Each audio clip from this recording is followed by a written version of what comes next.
What is up, YouTube? McIntyre here. I'm bringing it back, boys. I got something that you guys have all been asking me for, and this is up to date for the patch that just happened today, 12.12. Map zoom out, map changes, map everything. Heroes 3.75. Yeah, so for the updated game, this is the tier list that I have currently. This is where I think most of the characters are at. I'll go through a few of them, a few of the bigger changes. This is after the support nerf, obviously, and yeah, so we'll just jump right into the list, and I'll talk about it and why I think everything is the way it is. Obviously, our tier S, these are all still the first pick. Typically, you see these heroes picked in the 1-2 or the 1-2-3 of a draft. They're just always going to be good. They're overtuned, I guess you could say at times. They also deal with the meta very well. With like a hero like Greymane, we have a resurgence in Arthas as he deals with a lot of the melee clumping and melee heroes that everyone was trying to take. And basically he can't die, right? He's got that built-in physical armor. It's very difficult for him to die to things like Greymane and Kharazim, unless, you know, Kharazim goes 7-sided strike. But so Arthas has come up to tier S, and he's replaced Muradin, who is now down to tier 1. I still think Muradin is strong. I still think you should be taking Muradin if you can get him, but I don't think that he is as strong as the Arthas can be in Hero League, especially with the AoE route. Essentially, being able to, you know, clump, get multiple routes, and have easy setup for your team. ETC and Garrosh still holding their deck. It's just so annoying to play against Garrosh, right? Can't be the only one that feels that way. And ETC, Mosh Pit, Stage Dive, Slides. He can get picks early. He can jungle. He can do it all. So the changes to the jungle too. We still have Greymane and Genji. These are both really strong. They can do jungle early. They're good rotators. They have decent wave clear. Obviously, very impactful in team fights. And then we Kharazim, Lucio. These are our two solo healers, I guess you can call them nowadays. Since the support have gotten nerfed, we need to provide somehow something else from the support slot, right? As far as, you know, sustaining is good, and Lucio just so happens to have that percent heal at 16, and that helps a lot. Considering, you know, you can't nerf percent heal, you can nerf the percentages but not the actual heal, which gives him a ton of healing, especially when you get to 20 and you can, you know, use that amp twice. And then Kharazim, just incredibly powerful at dueling.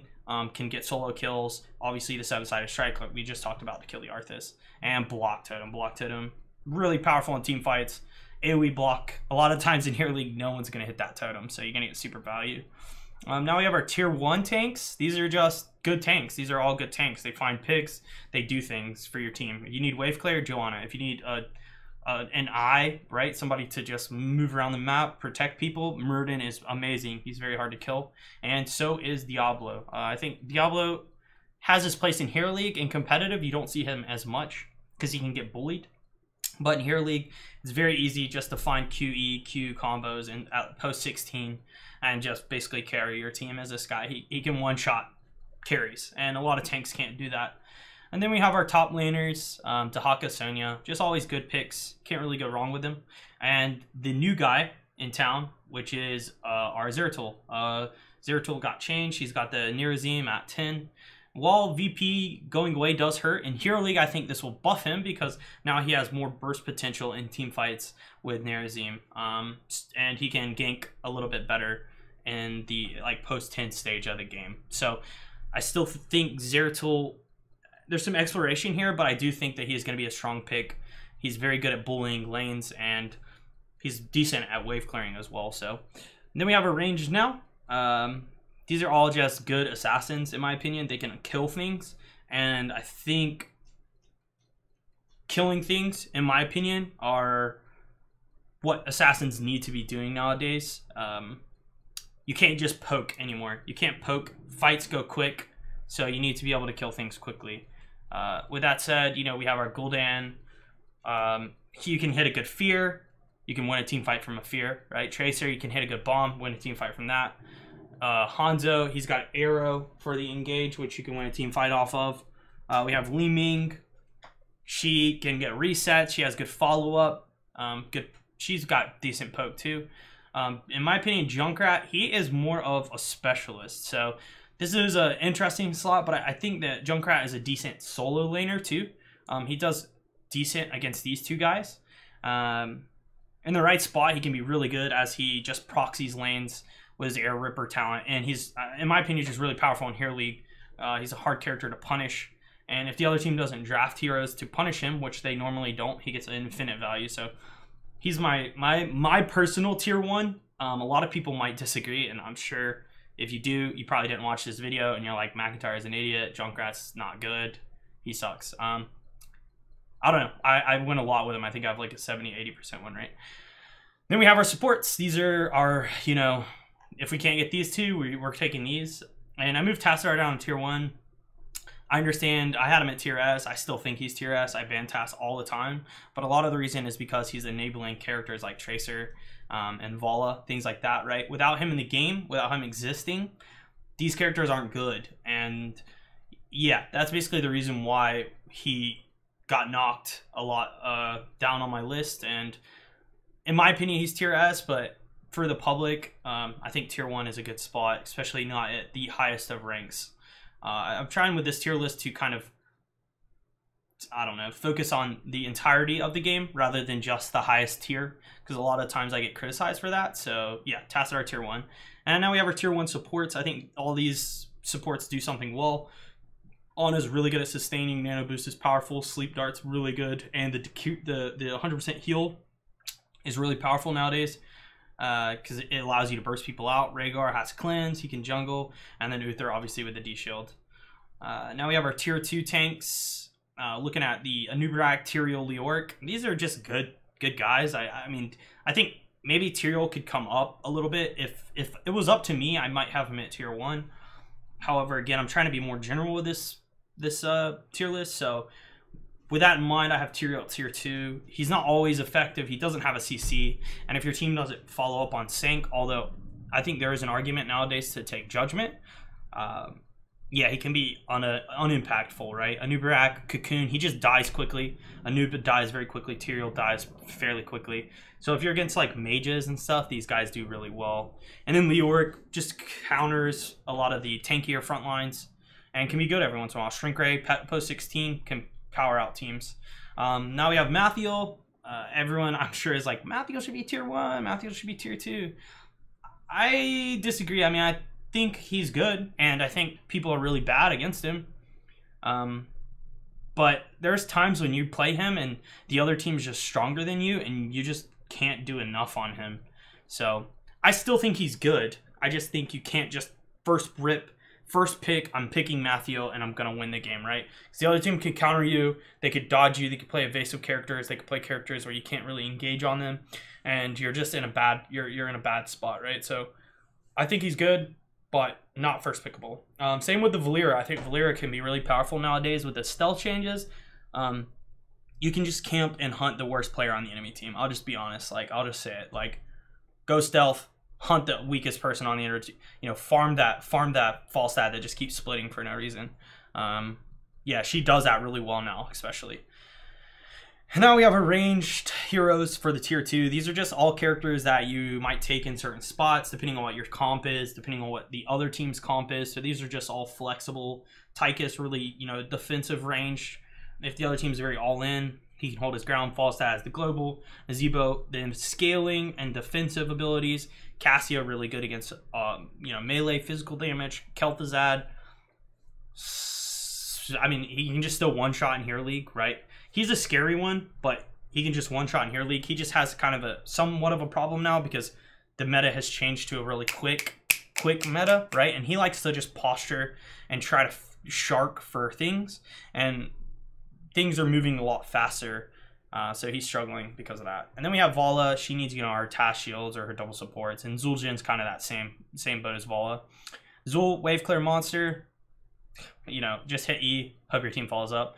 And then we have our supports, Alexstrasza, which is really powerful, honestly. The Dragon ult, where you fly into the air, can just win team fights. Oriole, really good at sustaining. Brightwing, global, and Morales, you know, if the other team doesn't draft an answer, she just can't be stopped. Now we have our tier 3s. These are characters that I think are really powerful if you play them well. So you can pick these characters, I think, is the point that I'm trying to make. Just be careful, because if you take a lot of these, there's just a direct counter from the enemy team. They'll just like, if I take this character, actually, this guy, I think, probably comes up. Because I don't think that he has like a, I got answered, and he just got buffed too. But a lot of these characters are like, oh, the other team picked something. Yeah, they just answered what I took. So Stitches for the pigs, Varian Taunt for the Tracer maybe, or the Genji, Artanis, decent solo laner, good swaps. Kerrigan, same concept of Artanis, you know, combos. Illidan, you know, if the other team doesn't have lockdown, you can run over them. Alarak can get picks. Thrall, a great lane bully.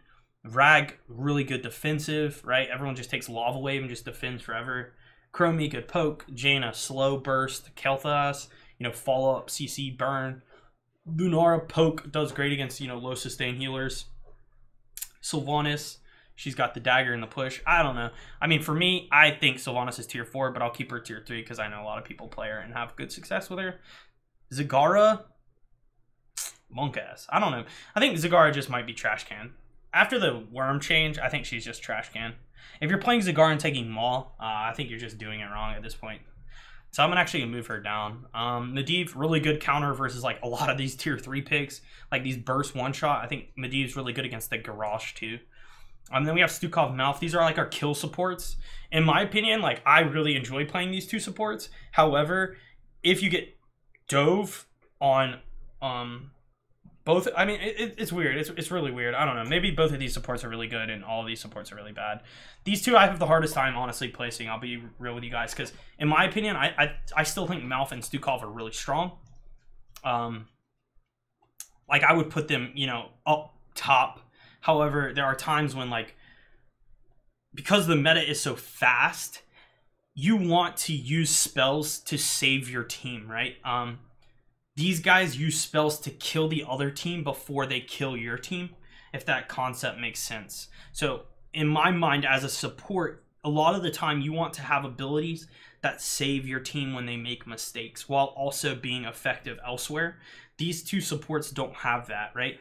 Malf is really good at rooting a slide and blowing someone up, but he's not really good at healing someone who just got slid and is getting blown up. So that's why these two are tier 3, but I do like these a lot. These are probably two of my favorite supports. However, I just think because of that, they are tier 3. And now we have tier 4, and these are just underperforming. Just don't take Cho'Gall. Just, there's one thing that sets me off the most, it's the Cho'Gall. Samuro, you know, he might be good. Now, I still think he's not, but there's always, you know, one trick Pony, he's really good at this character. He makes him seem really good. But with the stealth changes, I felt like a lot of the time, you know, you would get the engages by stealthing up behind the person, then cloning, and now you have all 3 clones there. So now you have to do it the other way where you send a clone behind them, and then as it decays, last second you swap, then clone. And I know people like, yeah, Samuro has had a high win rate forever, and it just seems to me that the reason for that is that people still struggle to play against the character. There's just so many answers to him nowadays. Like, if Samuro clones and I have Genji with Dragon Blade, I just swipe once and I know which one is him, right? And now he can't even use the Invis to kind of get away like he used to. And then we have, yeah, just underperforming, you know, the characters that win, they do win, but for sad reasons. And then Lily, Tyrande, I just don't think they do enough now as support. But that's it. I mean, D.Va, in my opinion, I really like D.Va. She's not one of my favorite characters. She's just so fun to play, but she just struggles, I think, a lot of the time because she doesn't provide the CC. She doesn't have the burst damage. There's just things missing from her. Yeah, I don't know. These are, you know, it's funny, the tier 4 is always, and I always say this every video, like, the tier 4 are the highest win rate heroes. And the reason they are highest win rate is because they're easy to play. And I always say this. I literally always say it. And I'm still behind that statement. Like, you know, I'm looking at the Butcher right now, and yeah, he dominates. Like, if he just hits E and you just walk up and smack the person, like, you're bodying them. Like, sure. And that's easy to do. Like, that's much easier than hitting an Alarak combo, right? No wonder Alarak's win rate is so low. Or Medivh. That's so much easier than landing a Medivh Q and shielding and portaling and doing all these other things, right? The concepts of these characters are so much easier to not only think about, but also to actually execute. But this is it. Yeah, this is the tier list. This is where I'm at right now. I'm pretty firm behind most of these things, so I like it. I like it where it's at. This is the tier list. If you guys are trying to get ranks, these are the characters you want to be playing right here. These are the ones. That's just that. Yep. So if you have any further questions, let me know in the comments below. Flame me as much as you want. Reward me. Tell me I did a good job. That also helps a lot. You guys always want me to make more of these. When you tell me I do a good job, it just so happens that encourages me to do a better job the next time. So what you can do to do that is hit that like button, hit that subscribe button. We're almost to 10K followers on YouTube. Yep, and that's that. So if you want to check me out any further, check me out on Twitch and Twitter. That's going to be in the description. You can always check out Heroes Hearth as well. My profile, I just added a blog post about Hanzo, talking about him. Lots of content there. You should check it out if you haven't already. But that's going to be it. Till the next time, guys. I'll see you then. Cheers.